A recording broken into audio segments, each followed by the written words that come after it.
Padre, del Hijo y del Espíritu Santo. Amén. Amados hermanos en nuestro Señor Jesucristo, nos encontramos en el segundo domingo después de Epifanía, y todo este ciclo forma parte del ciclo del año litúrgico.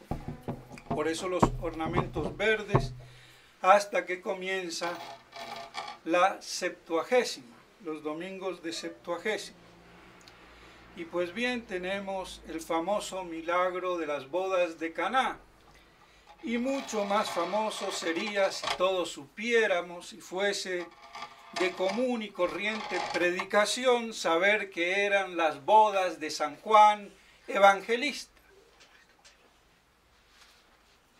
Como lo dice Santo Tomás, citando nada más ni nada menos que a San Jerónimo.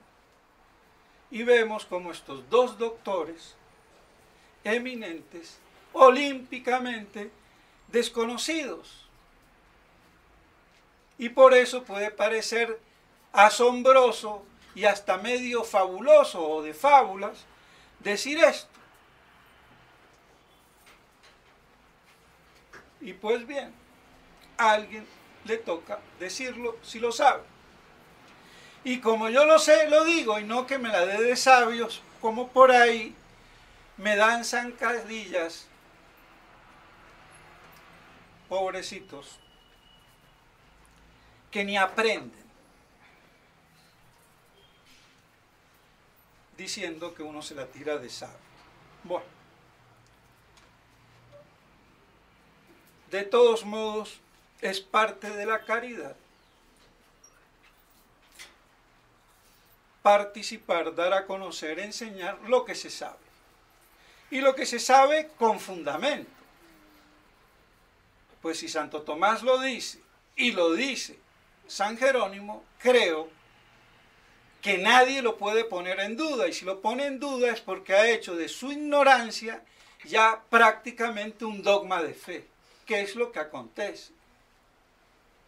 ¿Y dónde lo dice Santo Tomás? Al principio de su comentario al Evangelio de San Juan. O sea que ni la primera página lee. Porque lo que uno predica no debe de ser la moralina, piadosa, sin doctrina. Pietas con doctrina, piedad con doctrina. La piedad es la expresión de la doctrina manifiesta, no la beatería. Pero eso tiene su origen en lo que ya más adelante vamos a ver. Pero no me quiero adelantar. Tenemos entonces ese famoso milagro, y el primer milagro de nuestro Señor, como dicen las Escrituras, quedando por tierra todos los apócrifos, muy bonitos, pero muy fabulosos. El primer milagro, con lo cual todos los apócrifos quedan desbancados, decapitados. Porque en esos apócrifos se cuenta que nuestro Señor quería tomar agua de coco y una palmera, o dársela a alguien, y una palmera se inclinaba y el coquito ahí a la mano, y cosas así. Entonces el primer milagro que hace nuestro Señor, ¿bajo qué? La instancia de su Santísima Madre. No es mi hora, no he venido para fiestas, como quien dice, pero estaba en la fiesta. ¿Y por qué estaba en la fiesta? Porque San Juan era hijo de Salomé, y espero no trabucarme, no me voy a meter mucho, siempre me trabuco y después cada vez rectificando. Pero bueno, de todos modos, Salomé es la hija de Alfeo o de Cleto, hermano de San José. Por eso se preocupó la Virgen, viendo que la familiar no tenían con qué solventar la bebida en el matrimonio. Y por eso se preocupa y con autoridad le dice a los sirvientes, a ver si cualquier invitado le va a decir a los sirvientes, hagan esto y lo hacen. Ni 5 de caso le hacen. Salvo al que ven que está ahí con mando porque es alguien de la familia, que tiene mando. Está clarísimo. Entonces por eso nuestro Señor fue invitado con sus discípulos y la Virgen afligida, y nuestro Señor, para hacer ver que no es el momento por una fiesta, una simple boda, aunque sea de su primo, pues eso no era el motivo, pero así todo, bajo la preocupación de su madre, ella, sin dudar de su hijo, aún con esa respuesta, le dice, haced lo que él os diga. O sea que se sentía madre de él, con autoridad. No le dijo, bueno, mi hijo, pero ¿cómo? Mira, no. Como buena española, pocas palabras y a los hechos. No es mi hora, ella tranquilamente, como matrona y dueña de la situación y de su hijo, haz lo que él os dijera, y punto. ¿Y el otro qué hace? Y bueno, como buen hijo, a someterse a los caprichitos de su mamá, ¿qué va a hacer? Y no era un capricho tonto, había una razón social, familiar. Eran las bodas de San Juan. Y en medio de las bodas, nuestro Señor, no sé si para cobrarle el vino, diciendo aquí un medio chiste, le dice, mi hijo, venga para acá, discípulo mío, y boditas, adiós Pascual, como San Alejo. Igual. Por eso fue el discípulo más amado.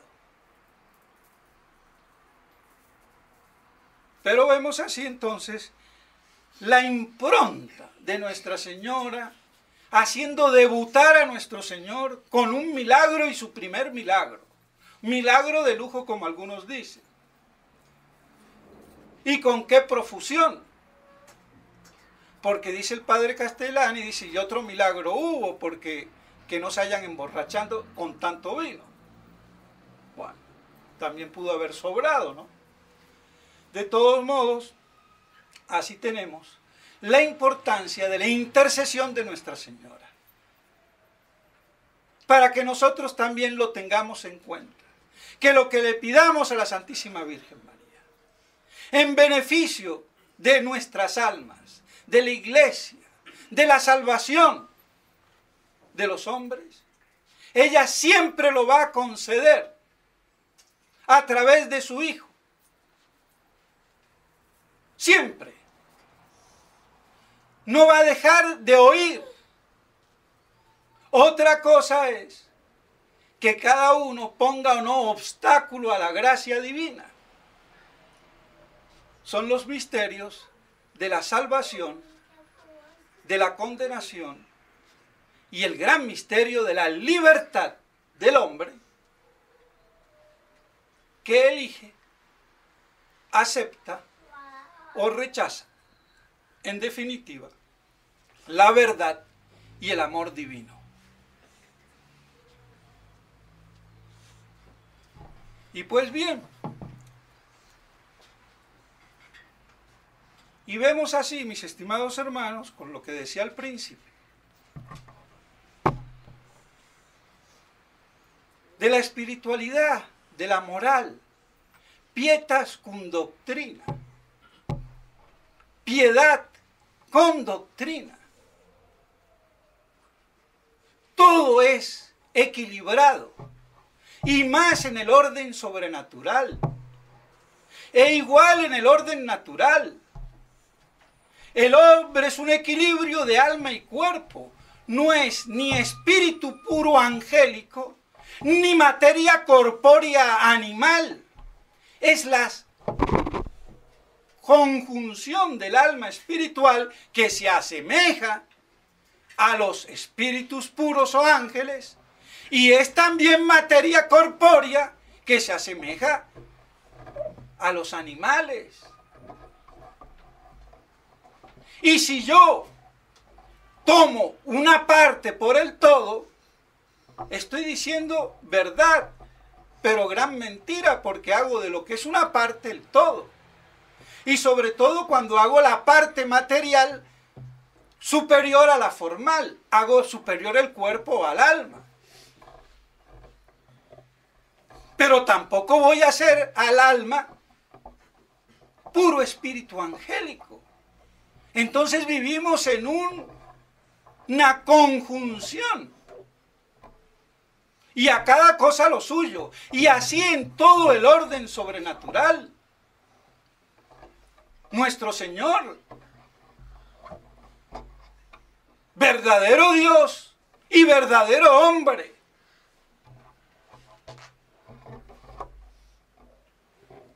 con alma humana y todo lo humano, menos la persona que es divina. Es el gran misterio de la encarnación. Tiene existencia humana, pero no tiene persona humana, personalidad humana. Su persona es el Verbo eterno,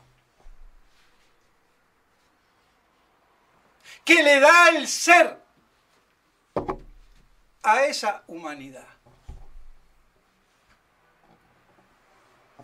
Pero ese ser es divino, no humano.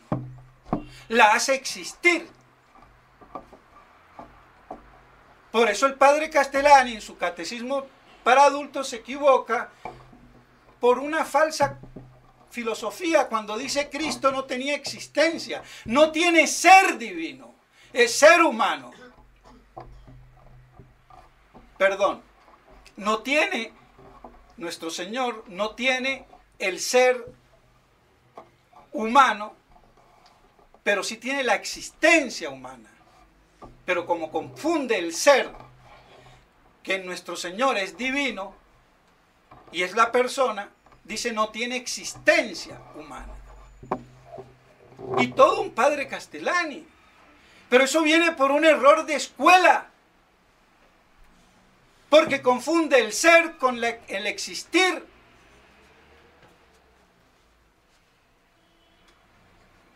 Y en nuestro caso el ser es participado por creación. En cambio, nuestro Señor es eterno, divino, la persona eterna del Verbo. Y aquí habría mucho que decir, pero vean cómo está en un catecismo. Y no es el único. Y eso es lo que piensan todos los curitas en todos los seminarios, porque no distinguen. Y encima desprecian a un padre Fabro que viene a precisar las cosas dentro de los parámetros de Santo Tomás. Y que la escuela tomista se desvió en su confrontación contra los antitomistas. Por eso las polémicas, cuando no son llevadas con inteligencia y en la verdad, en su equilibrio y totalidad.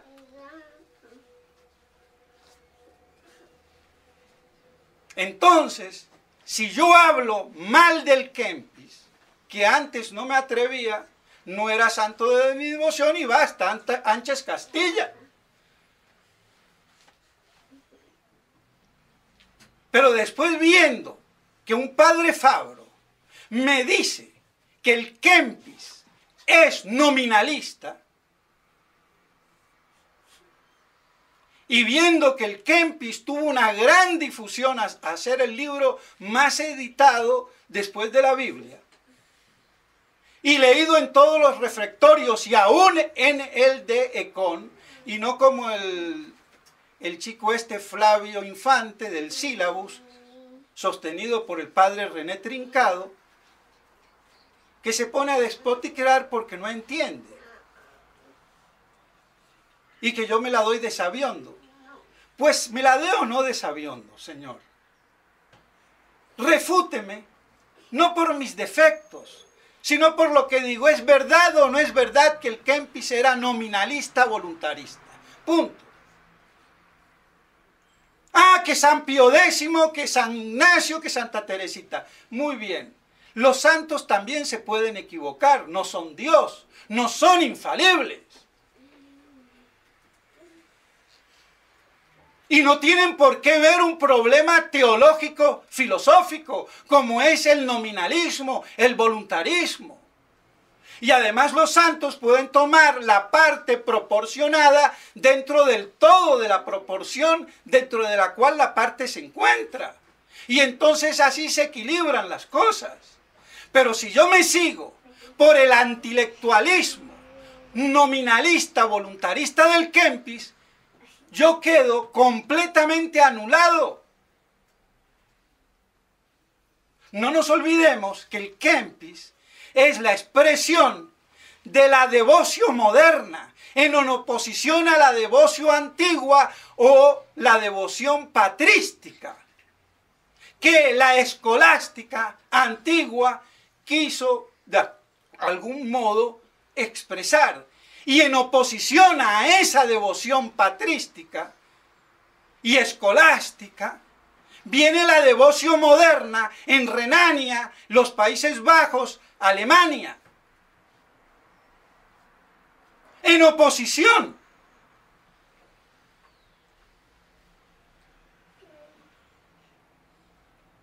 Y eso es un hecho histórico. Si no se sabe, si el padre René, que está detrás de este chico, que es una pobre vocación marchita, porque hasta estuvo en la fraternidad en La Reja, fue hace un año o dos a probar vocación benedictina y no le da el cuero. Bueno, pobrecito, no tienes devoción. Pero no me critiques a mí, que ya tengo canas y te puedo dar cátedra de lo que quieras, hijito. Y si me equivoco, pues dime en qué me equivoco. Pero no me critiques en mis defectos, sino en la cuestión de verdad, de error o de mentira o de engaño. Entonces que no se den cuenta los santos y alaben al Kempis por la fama que adquirió. Es otro problema, pero no nos olvidemos que el Kempis tiene una gran admiración, que digo, los anglicanos tienen una gran devoción por el Kempis. De esa escuela que fundó Gerardo Groth con la devoción moderna, de ahí sale el Kempis, de ahí sale Erasmo, de ahí sale el protestantismo, el luteranismo. Y por eso entonces al Kempis los anglicanos lo adoran.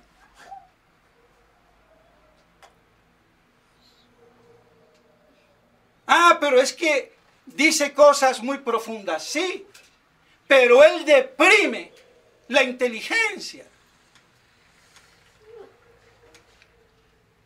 Porque es un voluntarista, es la voluntad.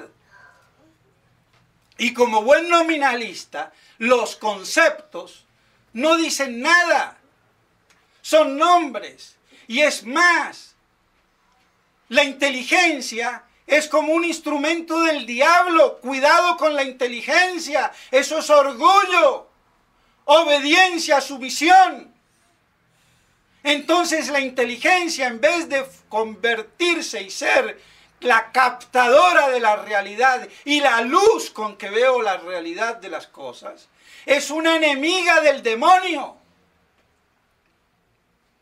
Entonces, por eso, esa depresión de la inteligencia. Entonces, ¿qué puede salir de ahí? Monjas bobas, perdónenme. Y los santos que lo hayan leído y santificado no es por el Kempis, es a pesar del Kempis y porque lo han interpretado al Kempis dentro de su contexto que debiera de ser no antiintelectual.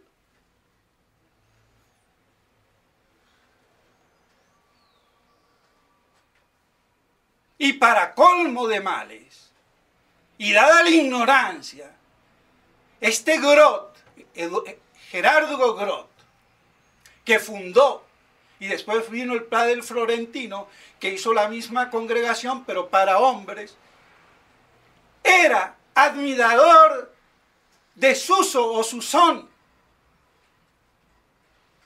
codiscípulo con Taulero, y ambos discípulos del maestro Eckhart. Y de ahí sale la mística alemana. ¿Y quién es el maestro Eckhart? Un cabalista, un gnóstico.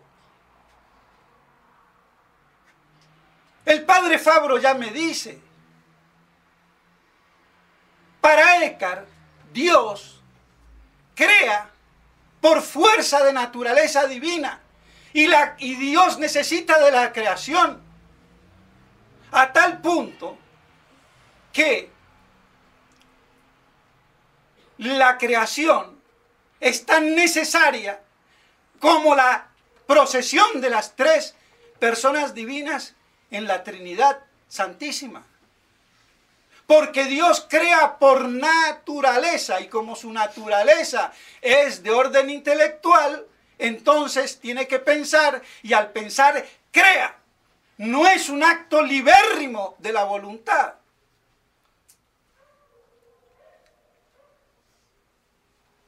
Entonces la creación es necesaria, como me dice la gnosis y la cábala judía, que es la gnosis judaica. Y me dice que el ser de toda criatura es el influjo divino.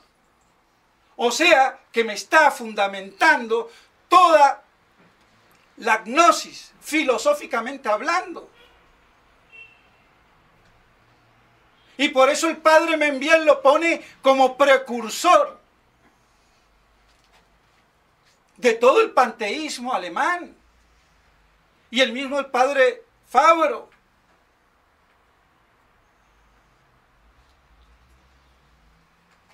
Entonces, si no son autoridades, a ver, díganme quién. Pero claro, como no les da el caletre, la cabeza, porque estos son problemas filosóficos, con connotaciones teológicas, entonces no entienden, ni dejan que otros entiendan.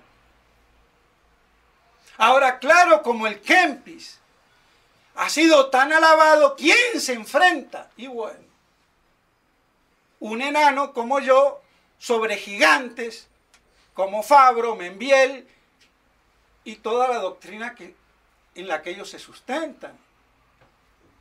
Entonces, respeten. Y si quieren discutir, pongan los nombres, porque el padre René no figura.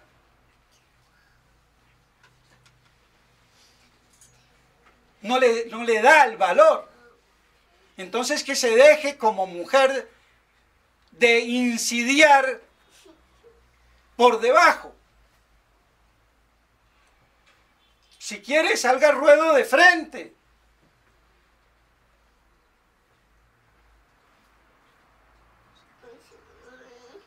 Así de claro y de sencillo. Entonces el fundador, Gerardo Groth, de la devoción moderna, de esa vida espiritual, que hizo entonces escuela en los Países Bajos y en Alemania, y de ahí a todo el resto, está basada ¿en qué? En la mística alemana forjada por el maestro Eckhart, cabalista, panteísta, monista.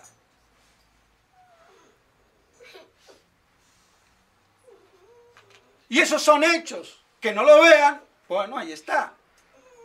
Entonces, la depresión de la inteligencia, ¿qué pasa?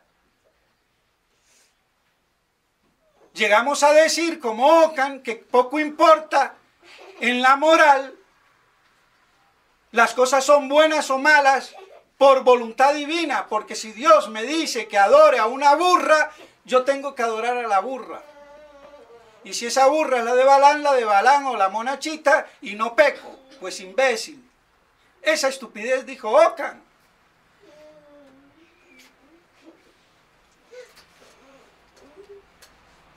Entonces, si a mí, formado por el Kempis, sin ponerlo en su sitio, y me dejo llevar por ese voluntarismo nominalista, yo termino en la obediencia estúpida, hueca y obsecuente de hoy, obedezca y se salva.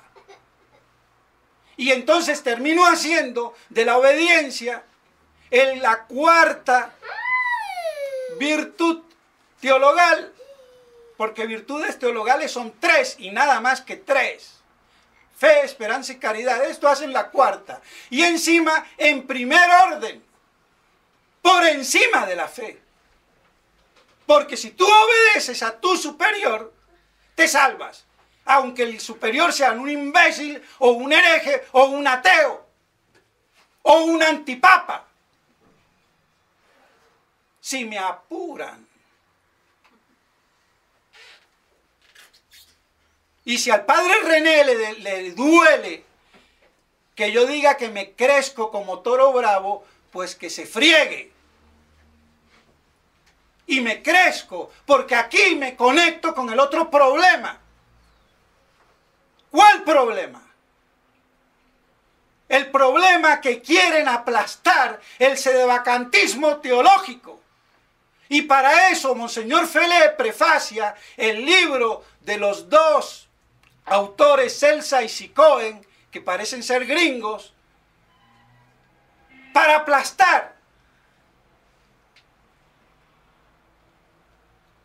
¿Con qué derecho? ¿Con qué sapiencia? Y ese libro nació mal parido, porque los argumentos esgrimidos ahí están ya refutados. ¿Por quién? Por mí. Porque hace 20 años o más ya quedó en principio refutado eso que ellos ahora esgrimen. Pero como son tan bobitos, ni cuenta se dan.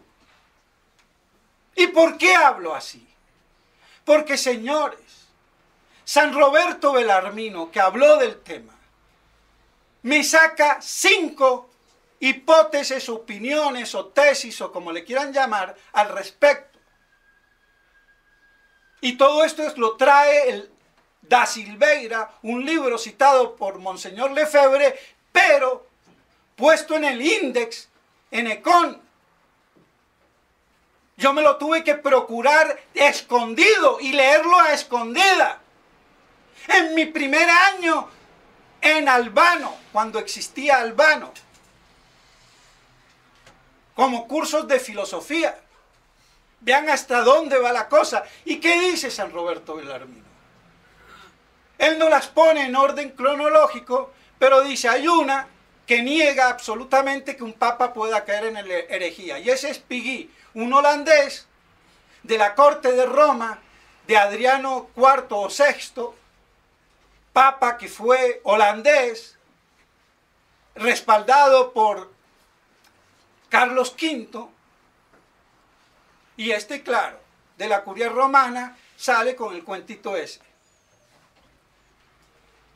Otra opinión que dice, el Papa hizo facto, apenas cae en herejía interna, out. ¿Quién? Torquemada, el gran cardenal Torquemada, que no hay que confundirlo con el otro cardenal, con el inquisidor, el gran Torquemada, que era sobrino de este gran cardenal. Eran de la misma familia, tío y sobrino. A su vez viene otra tesis que dice que el Papa, aunque caiga en herejía, no pierde el pontificado. Y ese es que es tal un francés del siglo XIX, Buix, que sigue los parámetros de Pigui o Pigius.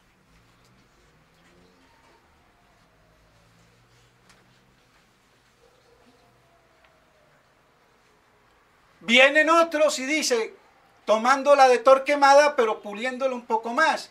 Se necesita declaración de la Iglesia, de un concilio de los cardenales,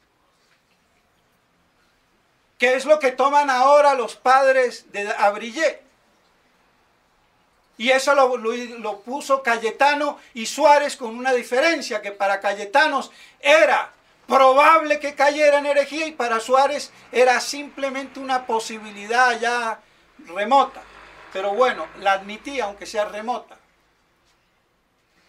Pero que se necesitaba la declaración. Y viene San Roberto y dice, no, que es la quinta. No se necesita declaración, porque el hereje ya es depuesto por su propia herejía cuando es manifiesta, no meramente interna, sino manifiesta. Y a su vez vienen otros como Vidal y compañía que dicen, bueno, pero manifiesta de una manera notoria y pública, divulgada del público. Una variante en la manifestación. Porque una herejía puede ser manifiesta pero oculta. Se manifiesta al exterior pero oculta del público. Bueno, vean todos los intríngulis. Estoy sintetizando. Aunque sea tedioso. Pero por lo menos para demostrarle a Monseñor Felé, a Salsa, a Monseñor Williamson, a Monseñor Ford y al Padre René, que sé de lo que estoy hablando y que ellos no son capaces ni de discutir en un tú a tú. Entonces, ¿qué vienen ellos a hablar y a refutar? Y esa es la opinión común, porque todo el bagaje de la tradición de la Edad Media era que el Papa hereje dejaba de ser Papa, porque no pertenece, no está unido espiritualmente por la fe, ni corporalmente por la profesión de fe, el culto y los sacramentos.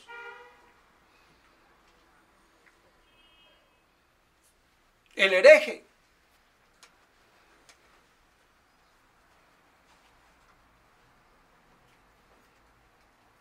y esa era la opinión común. Por eso Torquemada la toma y dice, el Papa hereje, aún con herejía interna, deja de ser Papa. Pero claro, la Iglesia es visible, entonces se requiere una manifestación. La Iglesia juzga de lo que se ve, no de lo interno. Entonces por eso se requiere la manifestación.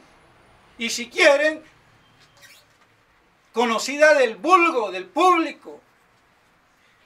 Pero no negar que el Papa pueda caer en herejía, que esa fue la opinión de Piggy y de Buix, nada más, en contra de toda la tradición y de todos los otros doctores. Pero ahora estos se creen más doctores, porque la visibilidad de la Iglesia y la indefectibilidad de la Iglesia sí lo exige, pero esa indefectibilidad de la Iglesia y visibilidad de la Iglesia a ellos los condena. Es como escupir para arriba. Me rocía lo que he hecho para los aires, si escupo para arriba, por bobo. Porque qué visibilidad en el error y menos en la herejía. Y qué indefectibilidad de la Iglesia en el error y menos en la herejía, el cisma o la apostasía, por Dios. Y como si no pudiera haber una iglesia eclipsada o una iglesia reducida a sus mínimos elementos, como están anunciados en las Escrituras. ¿Pero qué les pasa a esto? Ah, no, pero es que hacen dogma de fe, lo que ni Peggy ni Buick se atrevían. Ellos lo daban como una cosa deducida de esa promesa que está en San Lucas: rogué por ti y tú confirma a tus hermanos. Y Palmieri dice que eso se refiere al Papa cuando habla es cátedra, confirmando a sus hermanos en la fe, y por eso su fe es indefectible, pero no como persona privada. Y jurídicamente, según los canonistas, cuando se habla de persona privada y pública, y esto no lo entienden muchísimos, ni casi ninguno, porque ni lo han leído, se refiere no que el Papa deje de ser Papa, cuando habla en un sermón o escribe en un libro. Se refiere al oficio supremo del cargo de doctor de la Iglesia, que lo ejerce únicamente cuando es infalible ex cátedra. Lo demás sigue siendo Papa, pero ya no es el doctor que finiquita, que es muy distinto.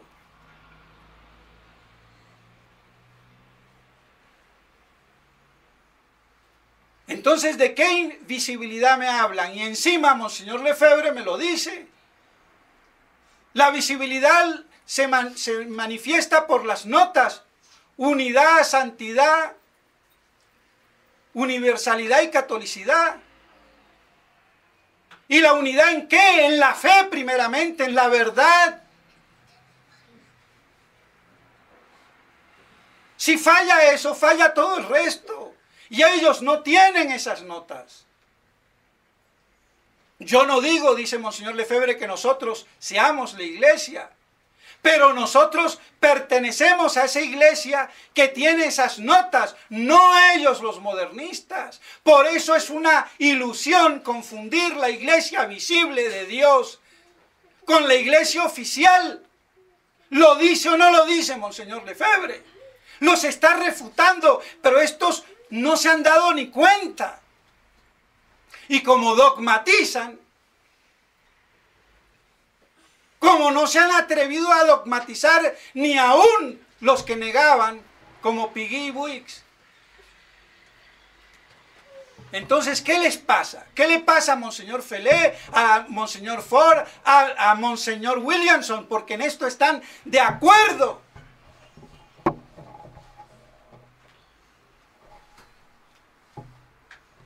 Y el del sílabo, si me quiere criticar, que lo haga en los términos teológicos y filosóficos. Y que el padre René se deje de estar utilizándolo de sirvienta secretaria.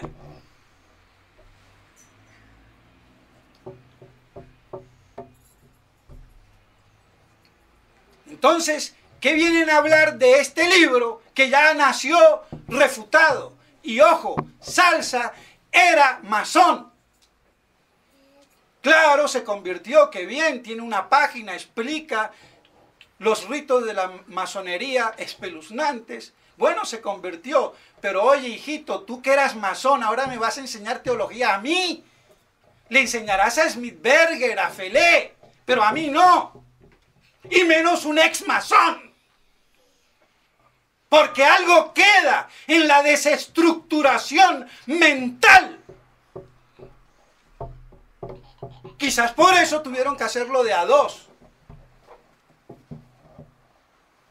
Y a lo que refutan como tontos es a los sedevacantistas viscerales, fideístas, que son igual que ellos, dogmatizan en los postulados de sus invenciones. Toman por dogma lo que no es dogma, porque no saben hasta dónde va el dogma. Y si el Papa fuera infalible, siempre estaría mal definida la Pastor Aeternos de Vaticano I con el Papa Pío IX, que dice que es infalible cuando habla es cátedra. Si no, ¿para qué pones cátedra? Ponga el Papa es infalible, siempre. Y no, porque cada vez que eructa o echa un flato, no ese soplo del Espíritu Santo salga por donde salga, mis estimados hermanos. Porque el Papa come y también hace caquita, perdónenme, ¿no? No como una mamá que creía que el hijo sacerdote cuando orinaba ni al baño tenía que ir, eso se hacía agua bendita vaporizada por la santidad de su hijito estúpido. No. Alma y cuerpo. Aterricemos. Lo que pasa es que faltan doctores. Y son tan mediocres que no saben ni el ABC.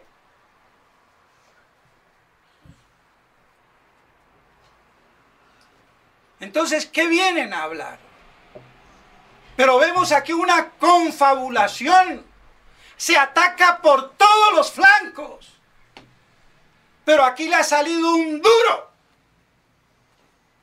Y tendrán que liquidarme.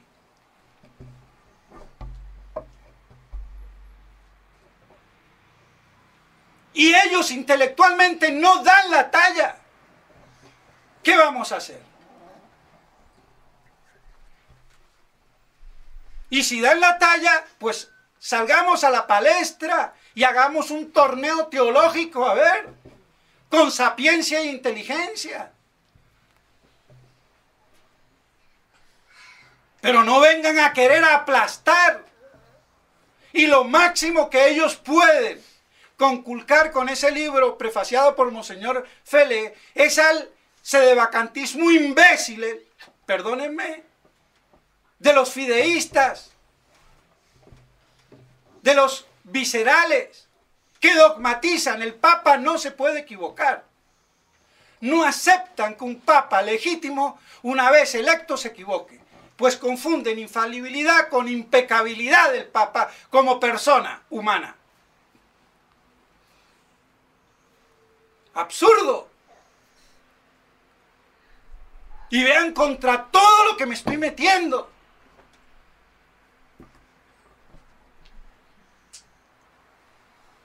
Y solo. Y bueno. Pero basta estar en la sana doctrina, con solidez tomista, para enfrentarse. Porque son puros fantoches teológicamente y doctrinalmente hablando. El número poco importa, abulta, espanta a los que se dejan intimidar. Y por eso quieren aplastar a los fieles. Entonces vemos cómo la resistencia falsa de Monseñor Williamson se aúna con Monseñor Felé. Y aparentemente como Coca-Cola y Pechicola están debatiéndose las dos doncellas a ver cuál es la reina del mercado. Bueno, la una es la reina y la otra la virreina, pero entre los dos se parquen en el mercado y punto. Pero van a lo mismo. Y aquí pasa exactamente lo mismo. Entonces que me refuten. Me puedo equivocar. Muy bien. Pero demuéstrenlo. ¿Y en qué punto esencial? Entonces vemos, mis estimados hermanos, y me perdonan, me alargo, pero es que es tremendo esto. Y no se puede dejar pasar. Yo no lo puedo dejar pasar. Y aquí hay mucho más que decir y más adelante seguiré. Pero bueno, para no aburrirlos ni fastidiarlos, pues me veo a recortar. Y por lo menos a que nos tomemos un buen vino como los de la boda de Caná. Yo estoy dispuesto a tomarme un vino con mi peor enemigo. Porque humanamente, como hombre, creado por Dios, lo amo. Quiero que se salve el condenado. Entonces me puedo tomar una copa de vino mientras no me envenene el amigo, bueno. Pero no tengo ningún problema. La tirria es teológica, intelectual, filosófica, religiosa, no es personal. Pero como para estos nominalistas voluntaristas, lo teológico, lo filosófico no existe, o son fantasmas, fantoches, fantasmas o fantasmas o lo que sea, por allá, no tienen realidad, la realidad es esto. Lo demás, nombres, nominalismo, de ahí viene el nombre. Entonces, no entienden. Y bueno, problema de ellos. Pues bien, mis estimados hermanos, entonces festejemos con las bodas de Caná del santo y virginal San Juan, hijo de Salomé, y que así podamos entonces en la caridad que expresa el vino, que alegra el corazón de los hombres, y aquí un chistecito, no sé si de las mujeres, pero bueno, tomen un poquito también, pero no se me emborrachen. Porque claro, no, hombres está dicho en el sentido global, hombres y mujeres. Pero bueno, en todo caso, pues que festejemos y así nos consolidemos en esa alegría de las bodas de Caná, aunque todavía no había llegado la hora de nuestro Señor. Y todo por obra y gracia de la intercesión de la Santísima Virgen María. Si ellos realmente aman a Nuestra Señora, pues bueno, festejemos. Un brindis por las bodas de Caná. En nombre del Padre, del Hijo y del Espíritu Santo. Amén.